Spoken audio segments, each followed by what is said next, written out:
Here's what we're going to do in episode 2. We're going to make this. And before you think that I've completely lost the plot, stay with me, because by the end of this episode, this fork and some of its kitchen friends are going to turn themselves into some really lovely prints. Confession time. When I first started, I thought the reason why I wasn't successful on the Gelli plate was because I needed to have more stencils, and that's what I did. I went out and bought lots and lots and lots of stencils. I wish somebody had told me that I could actually use household items.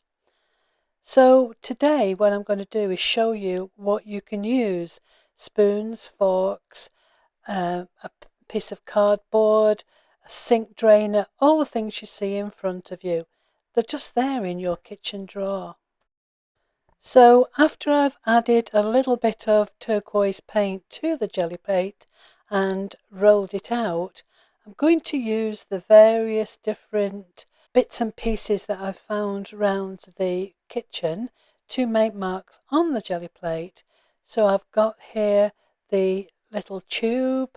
I'm going to use the sink drainer, a fork, a lid, all sorts of things just to continue to make marks in the paint on top of the Gelli plate. Put the paper on. So there we have a print, and if we're very quick, we might get what we call a ghost print out of this as well. So these aren't failures, these are steps on the road of knowing what works and what doesn't work, and these will reappear later on in the series when I add to them and make them look a lot better than they're looking now. So just bear with. So let's refer back to this beauty. How do we make this? Well, it's very, very simple, and it's only one step further on than what we've done before. So the star of the show is an egg box, simple egg box. Now you may not have exactly this same egg box where you are, but it's pretty common in the UK. So we're going to use that. We're going to use the pull that we made yesterday, just the lovely tealy turquoisey pull. So I'm going to put a little smearing of this on, which is Oriental Violet.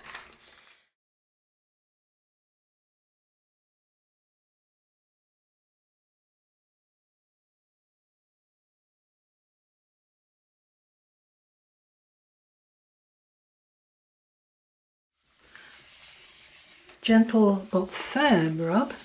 Don't forget to be very loving and caress your Gelli plate with the love and attention that it deserves, because, as I said before, it will show you lots of love back.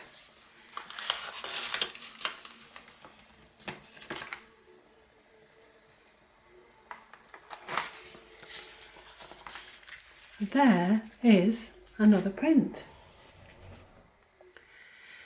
So let's just have a look at these. I've used the same equipment, same colours, the egg box, but we can see different results. So in my opinion, this is the most important part of the whole of episode 2. Let's look what we've made. Well, I showed you this right at the beginning, and I really loved the pattern, and I showed you just a few moments ago how to reproduce it, and there's the problem. This is the beauty and the frustration of monoprinting.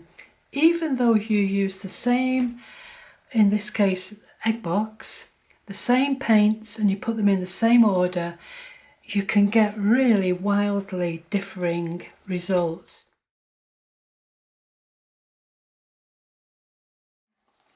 I also did some more experiments with the various different kitchen items.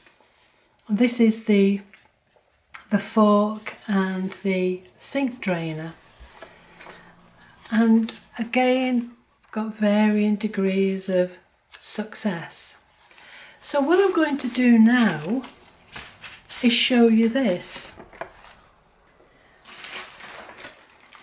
This is the roll-off paper that I had to one side. And look at all these lovely textures here. And I promise you that these will turn up again as the series goes on. You're not wasting anything. The paint that you roll off, if you put too much paint on the plate, will go onto the roll-off paper and you can make some really exciting prints with them. Even this one here, where I was trying on the bigger plate.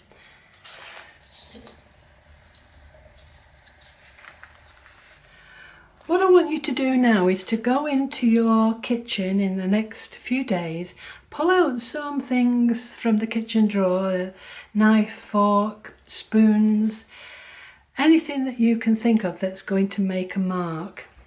And then I want you to do, after you've done your printing, what I'm going to call the Joanie mount test.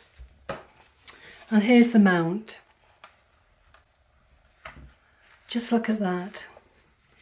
Who would have known that that was made out of an egg carton, an egg box? Or this one here.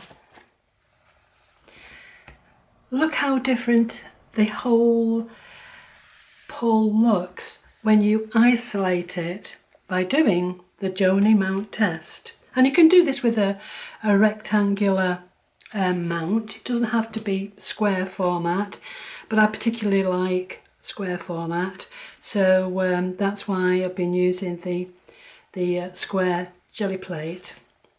I could put this one on, so even that looks completely different. And here's what I'm going to do next.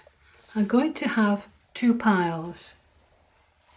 One is the folder of doom, but only for the time being, and the confidence collection, the ones that I'm happy with and I feel that I'm building my confidence.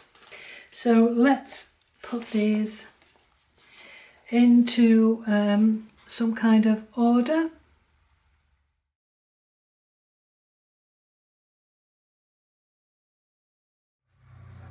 The confidence collection at the moment is looking a little bit sparse, but we have got 1, 2, 3, 4, 5, 6 already that we're quite happy with. This one here is going to be worked on, and you'll see all of these appear as the episodes go forward.